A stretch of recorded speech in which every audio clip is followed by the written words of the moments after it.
Welcome to SCOTUStalk. I'm Amy Howe. Last week was one of the biggest weeks of the term at the Supreme Court. On Wednesday, the justices heard oral argument in an abortion case for the first time since Justices Neil Gorsuch and Brett Kavanaugh joined the court. The case was a challenge to a Louisiana law that requires doctors who perform abortions to have the right to admit patients at nearby hospitals. Louisiana says the law was intended to protect the health and safety of women seeking abortions by ensuring that doctors who perform abortions are competent and that women who have complications after an abortion are able to get the care that they need. The plaintiffs challenging the law, an abortion clinic, and a pair of doctors who perform abortions countered that the law doesn't provide any benefits to women. But what the law will do, a federal district court found, was leave just one doctor performing abortions for women in Louisiana in the early stages of pregnancy. The Supreme Court agreed to take up the case last year after a federal appeals court in New Orleans rejected a challenge to the law's constitutionality.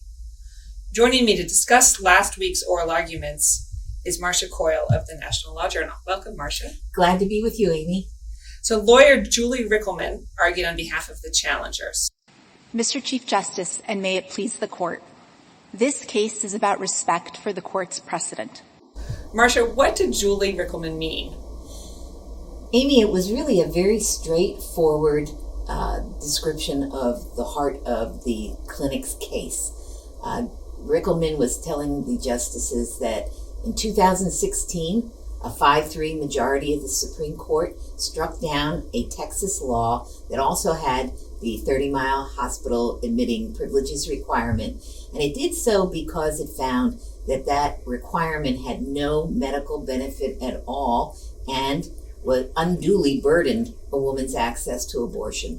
Rickleman was telling the court, this is our case, that the Louisiana law was modeled after the Texas law. It also has no medical benefit. Apply, respect the precedent that the lower federal appellate court did not do. So how did the justices react to the argument that the outcome of the Louisiana case is dictated by that Texas case, which was called Whole Woman's Health versus Hellerstedt? There were a couple of things going on, I thought, during the argument. And I have to say, you would think by now I'd be accustomed to women being on the bench, but they really do bring something extra to arguments like that. And very basically, they bring a knowledge of women's bodies that many men don't have. And so we saw Justice Ginsburg, for example, exploring the medical benefits side of this. She said she really could not understand the logic of a 30-mile requirement when most women who have abortions have no complications. They're rare. If they have a complication, she said, it's going to happen at home, and they are unlikely to be near a clinic with a hospital within 30 miles. Justice Sotomayor, she seemed to explore more the burden side of it, or her trial judge experience. She is a bear when it comes to a trial record. So she was able to go doctor by doctor, and also with all three lawyers who argued, press them on whether these doctors tried hard to get privileges and why they could not get privileges. Because he's the doctor who does only medical abortions, not surgical. He hadn't done a surgical procedure for over 12 years. And your state's own expert testified that it was not likely that he was going to get privileges anywhere because he only did medical procedures, never saw a patient.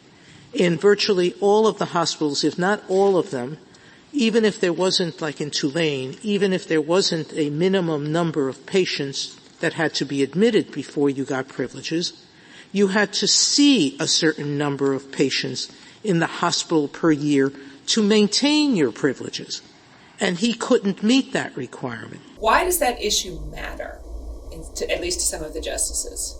If this requirement stands and doctors can't get admitting privileges for whatever reason, and apparently during the argument it came out that there are numerous reasons why they might not be able to get them, then that prevents access to abortion. I think when you look at this case, with two new justices now on the bench and Justice Kennedy gone, you have to think, well, who might make a big difference here? Chief Justice Roberts was in dissent in the 2016 Texas case.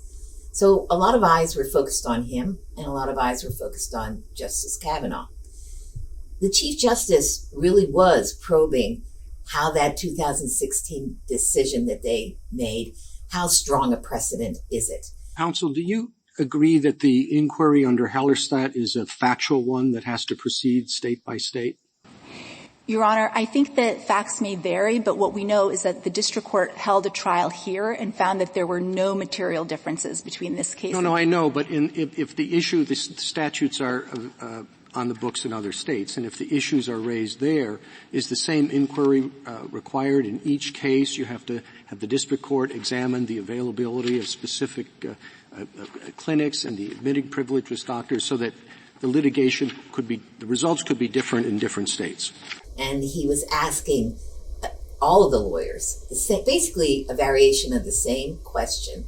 Now, if there's no medical benefit, could the burdens vary by state? Maybe the medical benefits do vary by state. Basically, how does the court look at this? And the clinic's lawyer very clearly said that it was the consensus of the medical community that there was no medical benefit to these admitting privileges requirements. And so she told the Chief Justice, it was more likely than not, whatever state you pick, it's going to be a burden on access to abortion. Louisiana's lawyer, however, disagreed, as did the Deputy Solicitor General, Jeffrey Wall. Louisiana's lawyer, Elizabeth Murrell, the Solicitor General of that state, she said, no, now, the burdens may vary and the benefits may vary. It all depends on the state's regulatory structure. And you have to look at that regulatory structure to see how this plays out. She also accused, really, the clinics of keeping very poor records, even something close to malpractice at times. And again, then she received pushback from some of the justices who looked at the trial record and did not find evidence of that by the trial judge who heard the trial. So I think Chief Justice Roberts is going to be very key here. We all sort of look at him as an institutionalist. Go back to Julie Reichelman's first statement that this is a case about respect for precedent. And not only was, I think, a statement about her case, but it was also sort of a reminder to the court as to what is at stake here for the court itself. You have a fairly recent Supreme Court decision in 2016. You have 2 new justices on the bench. What has changed here? If the court backtracks, undermines that 2016 decision in some way, the risk for the court is that the public will look at that new decision and say, well, of course, it's politics. We've got 2 new justices on the bench who were appointed by President Trump, who promised to appoint justices who would overrule right away Roe v. Wade. But before they can get to that question about whether or not the admitting privileges requirement in Louisiana is constitutional, they have a threshold question to address. Absolutely. And that's whether the challengers have a legal right to sue. And the legal term for that is standing. Can you explain what the state's argument is about why the challengers don't have standing, and then what the challengers' response is? The state of Louisiana brought this issue to the Supreme Court and says basically that abortion physicians and clinics do not have the right to raise the rights of patients because they don't stand in alignment with them. They have potential conflicts of interest. And the Louisiana lawyer is asking the court to basically find that they just can't represent patients in abortion challenges. This was really an interesting part of the argument, and it seemed as though Justice Alito was really the only one who took the lead on this. He quizzed the clinic's lawyer rather strongly about whether there would be what we call standing to sue by these abortion physicians if there were a conflict of interest. And she really stuck to her guns that you have, she says, for almost 40 years and at least 4 abortion cases in which the Supreme Court has allowed clinics and abortion physicians to raise the rights of their patients in challenges to abortion regulations. And there were good reasons for that, she said, not the least of which is that those physicians and clinics are facing criminal and civil liability if they don't comply with the requirement of the admitted privileges. So they, in a sense, as Justice Ginsburg pointed out, have the right on their own maybe to bring these kinds of lawsuits. But the other reason is a very practical one, and that is that a pregnant woman who needs an abortion for whatever reason has a very narrow window to get that abortion. And is she going to have the time to find a lawyer, to go to court, try to get maybe an injunction to block the requirement that's burdening her access, go through a trial, and still be able to get the abortion that she may need or want? So third party, they call it third party standing. And it didn't appear that Justice Alito was getting a lot of traction. In fact, Justice Breyer interjected at one point to say that he had counted at least 8 abortion cases where the court had allowed this clinics and physicians to bring these lawsuits. And he said, what are we going to do? Are we going to go overturn all of them? If we say you can't do it here, then we have to say that all the others, were wrong. And do we want to go back 40 years? Do we want to re-examine Marbury versus Madison? Justice Breyer can be very dramatic.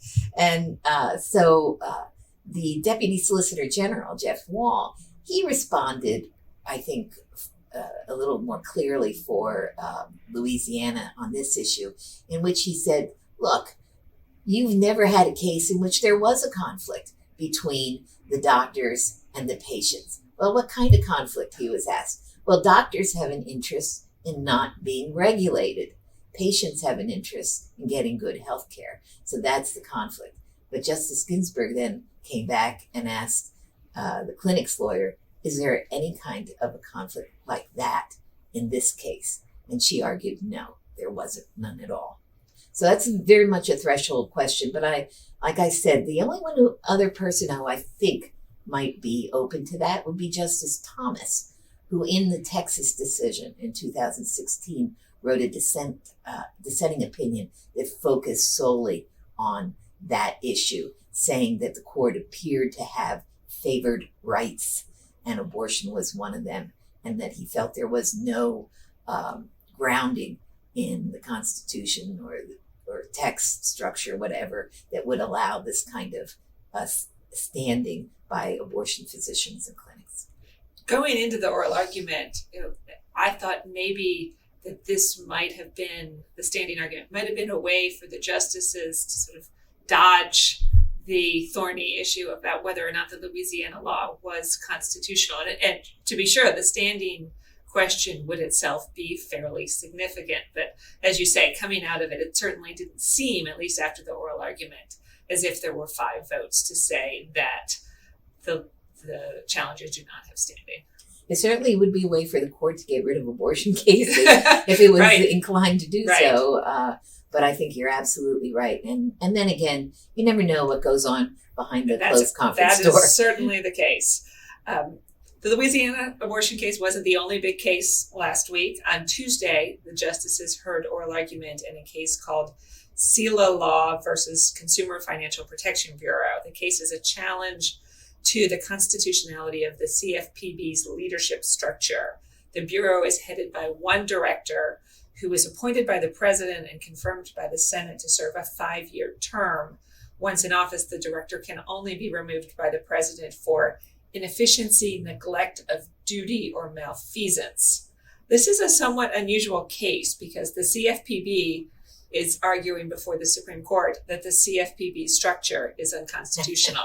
So who argued that the CFPB is constitutional? When you have a situation like that, the justices usually appoint a lawyer to represent the other argument. And they did so in this case. They picked one of the top members of the Supreme Court bar.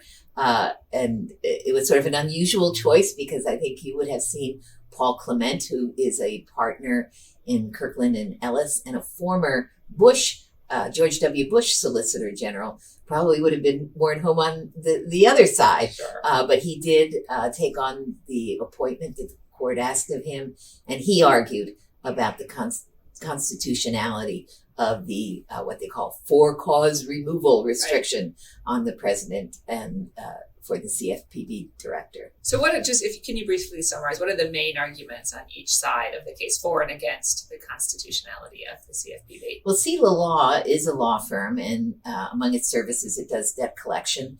The Bureau issued an investigative demand. They wanted documents to see, I guess they had some concern about its practices. Selah Law refused to comply and then turned around and challenged the constitutional structure of the CFPB. Selah Law argues that this for-cause removal restriction on the president really interferes with the obligation, authority, duty of the president to run the executive branch and execute the laws of the United States. The other side of this is that the CFPB, Paul Clement, is arguing that, well, he's arguing two things. First of all, he'd like to see this case go away because Selah Law right now, allegedly the investigative demand from the Bureau has been issued by an acting head of the CFPB that the president appointed and can remove at will. So Mr. Clement feels that there really is no harm here to Selah Law, and the court should not reach the constitutional question. But if it does reach the constitutional question, he points out that for-cause removal is not as draconian as it may sound, that the court has upheld for-cause removal for multi-member agencies that have multi-heads and serves a purpose. It's not as restrictive on the president's ability to run the executive branch.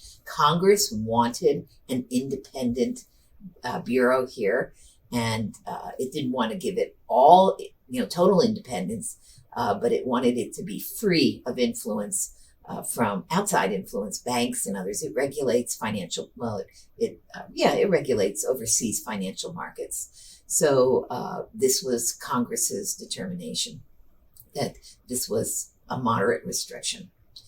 And here too, you saw again, you saw it play out on both sides. It seemed the court was somewhat divided.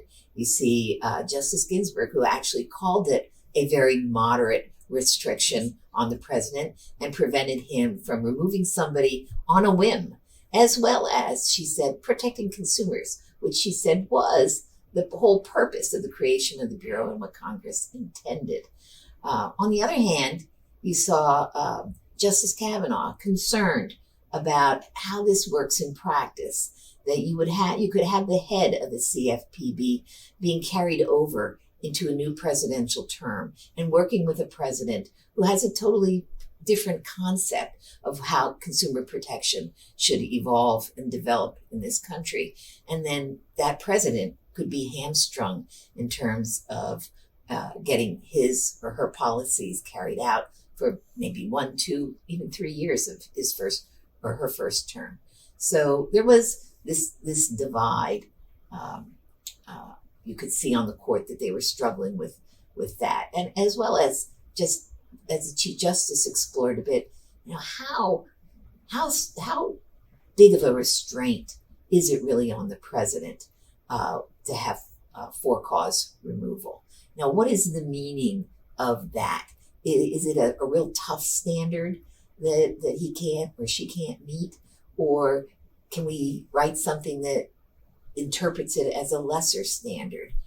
And then he received pushback too, because if you make it a weaker standard, then you're weakening the independence of not only the CFPB, but the other agencies in government that do have for-cause removal. And he even pushed back himself later on in the argument. He sort of gave it up at the end of the argument. It was sort of like, oh, well. Yeah, everyone sued. And as in the Louisiana abortion case, there's a second question. Yes.